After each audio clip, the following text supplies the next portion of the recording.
What is up, guys? Back again to the channel. So guys, today we got What If Season 2 Episode 2. And guys, this is literally top 2 greatest Marvel Disney Plus episodes of all time. Like literally right behind the Loki Season 2 finale. Guys, so real quick, a little recap. So the title is called Peter Quill Attacks the Earth's Mightiest Heroes. And in this here, it is Peter Quill who, as I told you guys, Yondu picks him up. In this alternate universe, Yondu actually delivered Peter Quill to his father Ego, and when he delivered him, basically Peter just didn't want to be with him anymore because he was just so crazy, doing some crazy stuff. So Peter secretly took a pod and went straight to Earth. And when he went to Earth, he was basically just using his powers on Earth, and they saw him as a threat. But also at the same time, Ego was controlling him to take over the Earth, while he was already at it. So guys, the heroes that unite aren't the original Avengers, not the Avengers that we know. This is the Avengers before the Avengers. Okay, guys, this team consists of Hank Pym, King T'Chaka, Goliath, Peggy Carter, Howard Stark, Bucky Barnes, but as the Winter Soldier, Marvel from Captain Marvel, and it also at the end, it also included Thor.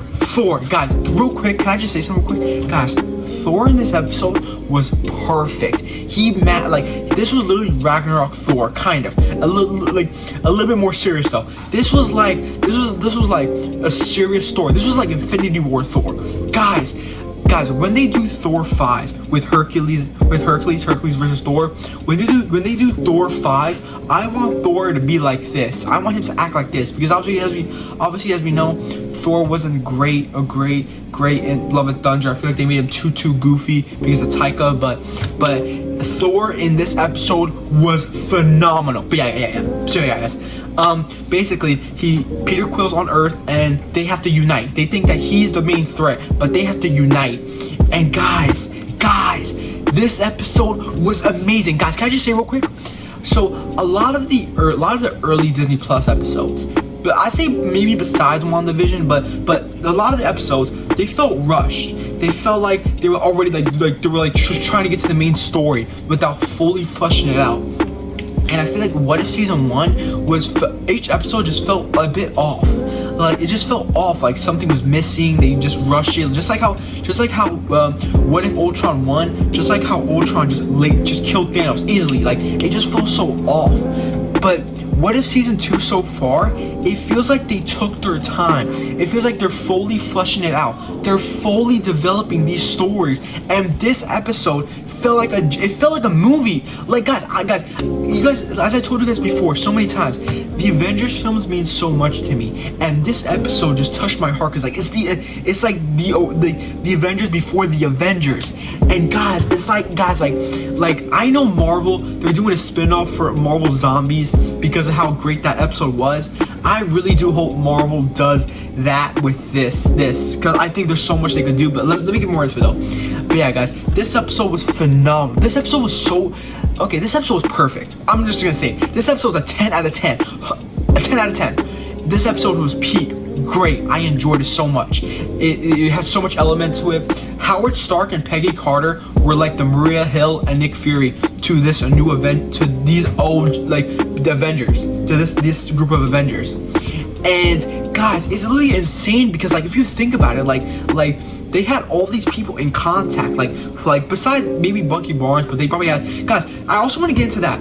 Real quick, guys, Bucky Barnes, I do feel like Peggy Carter kind of disrespected / betrayed Steve a bit, because this episode did confirm that Peggy Carter knew about Bucky Barnes being the Winter Soldier. She knew about it. She said she heard rumors. The man we knew is long gone, Peg, and we have bigger fish to fry.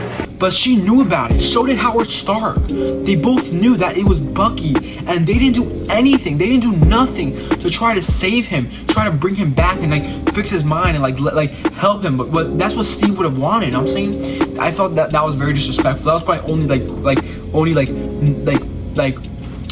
dislike about this episode is that like how they showed it, but it's at this point it's whatever. But this episode was fantastic. Everybody in this episode was fantastic. Everybody in this episode got their time to shine. Even Hope, she was in the episode, but she was there as a kid. But yeah, guys, this episode was phenomenal. 10 out of 10. I genuinely really enjoyed it. I had so much fun with this episode. Guys, Ego, it turns out to be the villain at the very end. He is the villain that they all have to unite to fight. I'm talking Bucky Barnes. Bucky Barnes, he had to fight. Bucky Barnes, he was actually debating not to kill Peter Quill because Peter Quill was still just like thought he was a villain, and like they convinced him not to do that because like, you know what I'm saying, because like he wasn't the one causing the whole mess. But it's ego though. Guys, in this episode we also get Peter Quill turning, like him fighting his father as a kid, but this time he keeps his celestial power and he does like this Dragon Ball Z Kamehameha big finisher to him. It's insane. It's absolutely nuts. But yeah, guys, this episode was insane. Every character got their time to shine. I'm talking King T'Chaka, Black Panther got his time to shine. King T'Chaka was actually wearing the Civil War Black Panther suit, which was pretty interesting. Still with the that thing around his suit. He was still wearing that though. But yeah, this episode was phenomenal. This episode was so good. I can really make maybe an hour-long video, but just like talking about just exactly how much I love this episode. This episode was just so well done, and like it was just so perfect. It was just so perfect. Goliath was pretty cool in this episode. I'm not gonna lie, like Goliath was so, like pretty good. That makes you kind of wish like, yo, they gotta bring Goliath back. Like he only showed like outside of what if he showed up in Ant-Man and the Wasp too.